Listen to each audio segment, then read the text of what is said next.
प्राप्त करने में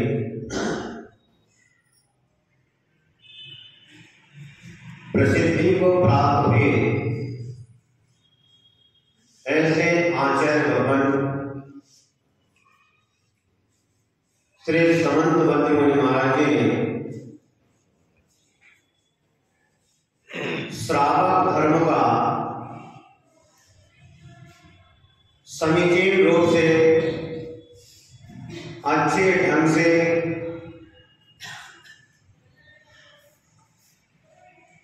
पालन हो, इसके लिए रत्नकरण श्रावकाचार्य जी ने 10वीं कारिका में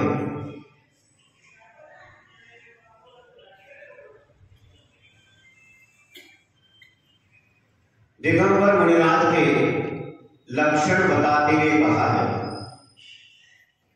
श्रावक धर्म का पालन अच्छे तरीके से हो, उसके लिए पूरा ग्रंथ है और उसमें ये जो 10वीं कारिका है ये बहुत ही महत्वपूर्ण है,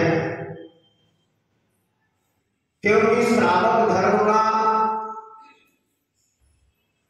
पालन करने के साथ साथ जीवन में मुनि धर्म पालन करने का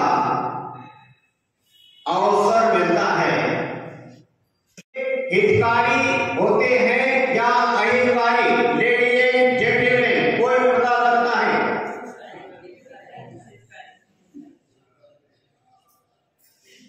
क्या होते हैं? हितकारी होते हैं। इधर भरोसा नहीं, विश्वास नहीं होता, लेकिन विश्वास करना होगा। सच्चे श्रद्धान की आवश्यकता है।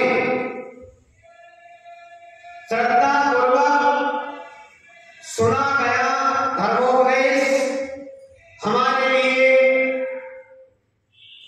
बहुत लाभकारी होता है।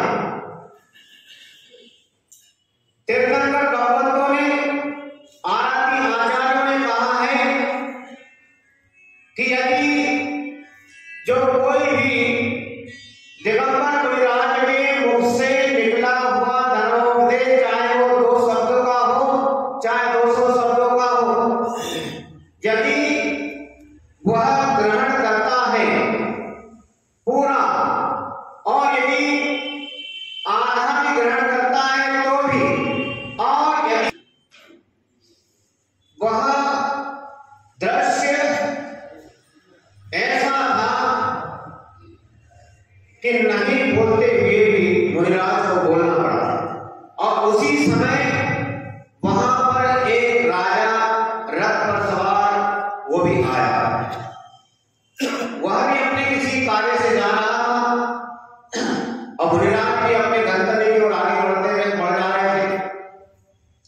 तो मुनिराज ने वह दृश्य देखा कि एक व्यक्ति नदी में एक भैंस को पानी लगा लगा कर घिस कर उसका स्नान करा रहा था। पानी लगाता है, घिसता है, भैंस का स्नान कराता है।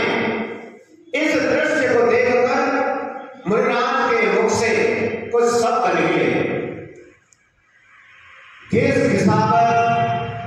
के लगाता पानी, और तू किस कारण घिसावत है, तेरे दिल की बात मैंने जानी। मुनिराज के मुख से इतने शब्द निकले और वही शब्द वो राजा के कान में भी पड़ गए। राजा के कान में शब्द पहुंच गए और मुनिराज इतना कहकर आगे की ओर बढ़ गए। अब राजा की सवारी वहीं रुक गई। सुनने को यदि हमें मिलता है तो अवश्य सुनना चाहिए।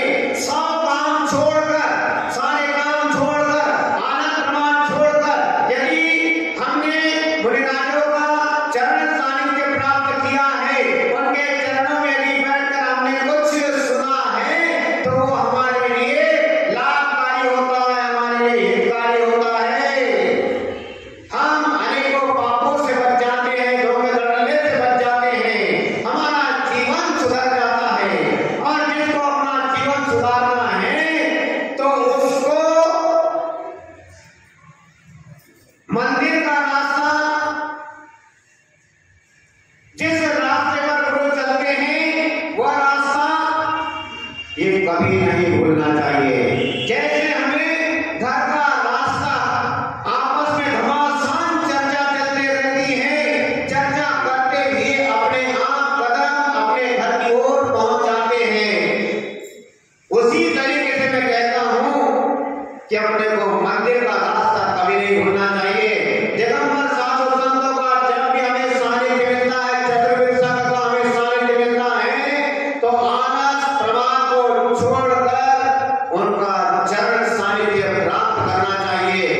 कबीर साधु